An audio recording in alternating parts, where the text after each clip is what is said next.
আসসালামু আলাইকুম। আমরা আজকে জিপিএ বের করব। তবে জিপিএ বের করার আগে আমরা গত পর্বে অ্যা জিপি মানে সাবজেক্ট ওয়াইজ যে জিপি গ্রেড পয়েন্ট সেটা বের করিনি বা বের করতে ভুলে গেছি। আরো কিছু ভুল হইছে যেমন এখানে রোল বানান এটা না, রোল বানান মেবি এটা। আর এখানে জিপিএ এর ক্ষেত্রে টোটাল লেখার দরকার নাই। জিপিএ টোটালেরই হয়। তো আমরা জিপি বের করব। জিপিও আমরা যেভাবে ওই যে এ প্লাস এ মানে লেটার গ্রেড যেভাবে বের করছি ৮০ বা ৮০ এর উপরে হইলে এ প্লাস ৭০ বা ৭০ এর উপরে হইলে এ এভাবেও আপনি দিয়ে দিতে পারেন যে ৮০ বা ৮০ এর উপরে হইলে ৫ ৭০ বা ৭০ বা ৬৯ এর উপরে হইলে ৪ ৫৯ এর উপরে হইলে ৩.৫ এভাবে বসায় দিতে পারেন অথবা আরেকটা ইজিয়ার ফর অপশন আছে সেটা হচ্ছে VLOOKUP। আমরা VLOOKUP নিয়ে কাজ করেছি বাট আজকে দেখব VLOOKUP দিয়ে আমরা কিভাবে গ্রেড পয়েন্ট বের করতে পারি।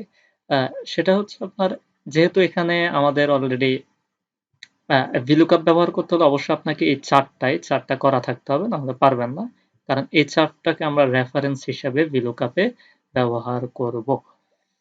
সো আমরা সরাসরি ফর্মুলাতে চলে যাই। আমরা এখানে একটু জুম আউট করা লাগবে না। এতটুকুই হলে হবে। তাহলে আমাদেরকে অবশ্যই যেকোনো ফর্মুলা দেওয়ার আগে ইকুয়াল সাইন দিতে হবে তারপর VLOOKUP ট্যাব। প্রথমে লুকআপ ভ্যালু হচ্ছে লেটার গ্রেড। এখানে এ প্লাস হইলে এখানে 5 হবে, এখানে এ হইলে এখানে 4 হবে, এভাবে আর কি।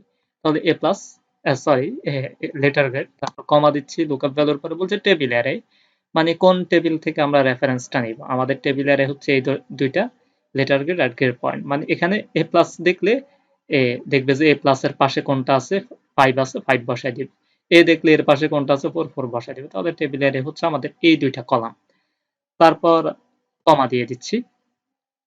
এরপরে কলাম ইন্ডেক্স নাম্বার, অর্থাৎ যে কলাম থেকে আমাদের এই ভ্যালুটা আসবে, আমাদেরকে জিপির ভ্যালু গ্রেড পয়েন্টের ভ্যালু এখানে যেহেতু আসবে তাহলে আমাদেরকে এই কলাম এখানে বসাতে হবে। আর এই কলাম ওই টেবিলের মধ্যে কত নাম্বার কলাম, অর্থাৎ এই টেবিলের মধ্যে এই কলামটা কত নাম্বার কলাম, 2 নাম্বার কলাম। তাহলে কলাম ইন্ডেক্স নাম্বার হচ্ছে 2, তারপর কমা। আমরা এক্সাক্ট ম্যাচ চাচ্ছি তাহলে ফলস সিলেক্ট করে ট্যাব দিয়ে দিচ্ছি, এন্টার। ওকে, হয়ে গেছে। এই যে বের হয়ে গেছে। এভাবে আপনি যত নাম্বার দিবেন তত বের হয়ে যাবে। বাট একটা সমস্যা আছে। সমস্যা হচ্ছে একটা জিনিস খেয়াল করেন। এখানে কিন্তু আমি যখন এই যে টেবিল এরিয়ার মধ্যে সিলেক্ট দিছি এটা এখানে আছে। টেবিল এরিয়াটা এখানে ঠিক আছে। তারপর এখানে এসে কি হইছে দেখেন। এখানে কিন্তু টেবিল এরিয়াটা এক ঘর নিচে নেমে গেছে। আবার আমি যদি আরেকটা আ কলামে যাই, যেমন এখানে আমি একটা রেজাল্ট দিচ্ছি। আ এটা দিচ্ছি। এখানে এসে দেখেন, এখানে এ কে পাইতেছে না, মানে নীল ভ্যালু পাইতেছে না। কেন পাইতেছে না? কারণ এটা আরো এক ঘর নিচে নেমে গেছে, কিন্তু ওই যে যেখান থেকে ভ্যালুটা আনবে ওখানে ভ্যালুটা ওটা খালি ঘরে চলে গেছে, ওটার বাইরে ওই এরিয়ার বাইরে চলে আসছে। এটা কেন হইতেছে? কারণ এক্সেল এভাবেই কাজ করে। কারণ আপনার ক্যালকুলেশন হচ্ছে এটার উপর বেসড করে, এখানে ক্যালকুলেশন হচ্ছে পরের কলামে যায়, নিচের কলামের উপর বেসড করে, সরি নিচের রো এর উপর বেসড করে ওইখানে ক্যালকুলেশন হবে।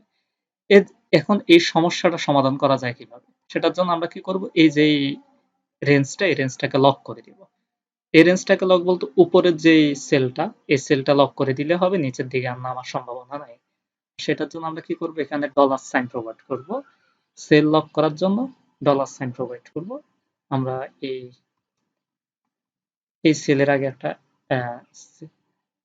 এই সেলটা হচ্ছে P4, এর আগে একটা ডলার সাইন প্রোভাইড করে দিচ্ছি, ডলার, তারপর 4 এর আগে একটা ডলার সাইন প্রোভাইড করে দিচ্ছি। যদি আপনি কলাম লক করতে চান তাহলে কলাম নাম্বারের আগে ডলার সাইন দিবেন। আর যদি রো লক করতে চান শুধু রো নাম্বারের আগে ডলার সাইনটা দিবেন, অর্থাৎ 4 এর আগে। আর যদি সেল লক করতে চান তাহলে কলাম নাম্বারের আগে একটা ডলার সাইন, রো নাম্বারের আগে একটা ডলার সাইন প্রোভাইড করছি, এন্টার। এখন দেখি, এই যে এখন ঠিক আছে। এখন দেখেন এটা কিন্তু এখানে লক হয়ে গেছে, নিচের দিকে বাড়তেছে বাট উপর থেকে নামতেছে না, কারণ আমরা এই সেলটা লক করে দিছি।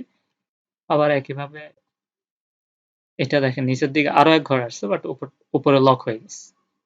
আপনি যদি চান যে না নিচের দিকে আর নামবে না তাহলে এই এই শেষের যে সেলটা এটাও লক করে দিতে পারেন এভাবে $সাইন দিয়ে। এখানেও নাম্বারের আগে একটা $সাইন, এন্টার। এই যে দেখেন এখন কিন্তু একবারই আর নামার কোনো সম্ভাবনা নাই। এখন আমরা জিপিএ বের করব। জিপিএ জিপিএ বের করব মানে total GPA, grade point, average. Average আপনি কত পয়েন্ট পাইছেন। এখানে যে লেটার গ্রেড গুলো আছে, জিপি গুলো আছে, সেগুলো আপনারা নিজেরাই বের করে নেবেন।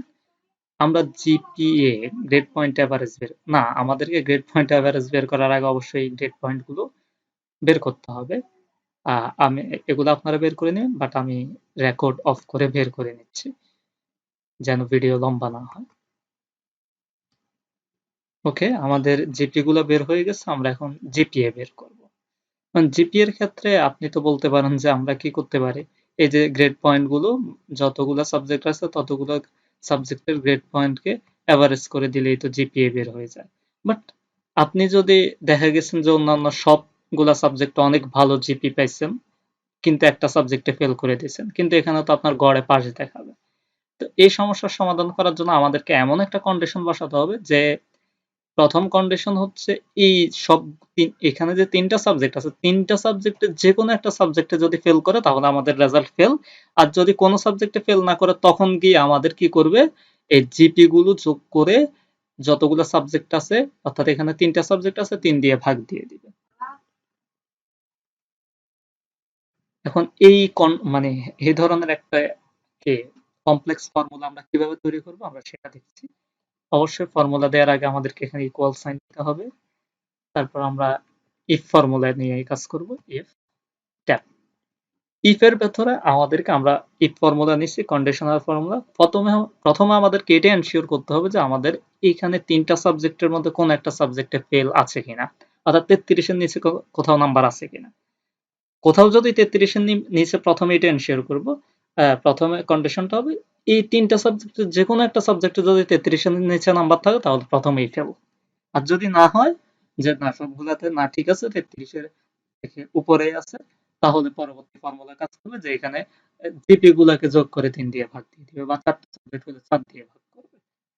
তাহলে আমাদেরকে এটা এনশিওর করার জন্য যে যে কোনো একটা সাবজেক্টে 33 এর নিচে আছে কিনা, সেটার জন্য আমরা মিন ফর্মুলা ব্যবহার করব। মিন, তারপর ট্যাব। মিন কেন? আমরা মিন মিন ফর্মুলার দ্বারা আমরা জানি যে সর্বনিম্ন সংখ্যা যেটা সেটা বের করা হয়। এখন আমরা এই সাবজেক্টগুলোর মার্কসের মধ্যে সর্বনিম্ন নাম্বার কোথায় আছে সেটা বের করব, এই তিনটা সাবজেক্টের মার্কসের মধ্যে। তাহলে এখানে বাংলার মার্কস সিলেক্ট করলাম, কমা, তারপর ইংলিশের মার্কস, কমা, তারপর আইসিটির মার্কস, তারপর আমরা ব্র্যাকেট প্রোভাইড করছি। তাহলে আমাদের মেইন ফর্মুলা কি করছে, এই তিনটা সাবজেক্টের মধ্যে সে বের করবে সর্বনিম্ন, এই তিনটার মধ্যে কোনটাতে সর্বনিম্ন নাম্বার পাইছে। তারপর আমরা আরেকটা কন্ডিশন বসাবো, লেস দেন 33, অর্থাৎ ওই সর্বনিম্ন নাম্বারটা 33 এর নিচে কিনা সেটা দেখবে। যদি 33 এর নিচে হয় তাহলে এটা হচ্ছে আমাদের লজিক্যাল টেস্ট। তারপর আমরা কমা দিচ্ছি, তারপর ভ্যালু ইফ ট্রু, যদি এই তিনটা মার্কসের মধ্যে, তিনটা সাবজেক্টের মার্কসের মধ্যে সর্বনিম্ন যে নাম্বারটা, সর্বনিম্ন যে মার্কসটা, ওটা কি 33 এর নিচে যদি হয়, তাহলে আমাদের এখানে কি হবে, ভ্যালু হবে 0, অর্থাৎ সে ফেল। তাহলে আমাদের এটা এনশিওর হয়ে গেল যে আমাদের যে কোনো একটা যদি 33 এর নিচে হয়, বা সর্বনিম্ন যে রেজাল্ট ওটা যদি 33 এর নিচে হয় তাহলে ফেল। আর না হলে তাহলে পরবর্তী ফর্মুলা কাজ করবে। আমাদের একটা লজিক শেষ, কমা দিয়ে দিচ্ছে, পরবর্তীতে কি হবে, এটা যদি না হয় যে না ঠিক আছে একটাও 33 এর নিচে নাই, সবগুলাই পাশ আছে, তাহলে কি হবে, সাম ট্যাব, সে কি করবে, এই জিপি গুলাকে যতগুলো সাবজেক্ট ততগুলো জিপি গুলাকে যোগ করবে, এটা প্লাস ইংলিশের জিপি প্লাস আইসিটির জিপি, তারপর ব্র্যাকেট স্ল্যাশ 3, মানে এখানে যেহেতু তিনটা সাবজেক্টের না জিপি গ্রেড পয়েন্ট যোগ করে 3 দিয়ে ভাগ দিবে। এখানে বলে রাখা ভালো, একটা ফর্মুলার ভিতরে ফর্মুলা যদি ব্যবহার করেন সেক্ষেত্রে এভারেজ কাজ করবে না। এভারেজ মানে কি বলে, স্বতন্ত্রভাবে কাজ করে। তাহলে আমরা ব্র্যাকেট দিয়ে দিচ্ছি, এন্টার। এখানে অনেকগুলো কি চলে আসছে, ডেসিমাল চলে আসছে, আমরা এটা কমায় নিতে পারি, ডিক্রিজ ডেসিমাল। এখান থেকে কমায় নিতে পারি, ডিক্রিজ ডেসিমাল আমরা 2টা রাখবো, ওকে। তারপর এখানে ডাবল ক্লিক করছি, এই যে দেখুন এখানে ফেল চলে আসছে, কারণ এখানে একটা বিষয় ফেল আছে।